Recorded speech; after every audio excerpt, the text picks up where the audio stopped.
Yes. Good afternoon, Your Honor. Ladies and gentlemen, opposing counsel, my name is Zitlaly Castañeda, representing Haley Fumbles in this action. The prosecution wants you to rush to convict. We ask you to keep an open mind and consider all the evidence before deciding guilt or innocence. Look beyond the accusations for a moment. My client, Haley Fumbles, is a 37-year-old man who, despite facing many challenges, has always been a dedicated and hard-working person that just wanted to make his dream come true by opening his own restaurant. He was trained in Spain and has worked at multiple restaurants over the years. When stressed, he often suffers from severe migraines but has never let that stop him from working. Haley and Mr. Sears had a long history together. Haley appeared on the show Recipe for Success to win and be able to accomplish his goal. The prosecution claims that Haley threw everything away that he has worked for his whole life just for revenge.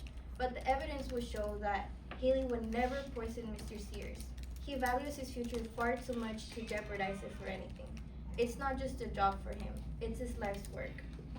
In this trial, you will hear three main points from the defense. First, the evidence provided will show that the prosecution can't prove that Haley is guilty of poisoning Mr. Sears. Second, you will see that the prosecution witnesses may not have an accurate view of what really happened. Finally, the facts given will show beyond reasonable doubt about the prosecution's narrative. Today you will hear from Jean Kronstadt, a friend of Haley, who will tell you how Haley was as a person that would never turn to an act so violent. Also, you will hear from Dakota Morrison, a contestant on Recipe for Success, who will explain that Haley would never jump to murdering Sears and was a good person overall.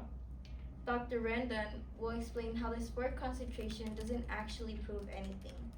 And the last person you will hear from is my client Haley Frumholz, who will explain he didn't hold any grudges against Mr. Sears and would never turn to the act of poison. Haley Frumholz is not a murderer. He's a person just like you with dreams. He appeared on the show Recipe for Success with the hopes of winning and being able to use the money to open his own restaurant, not to commit a crime. Therefore, we ask that you listen to all the evidence and find my client not guilty. Thank you, Your Honor.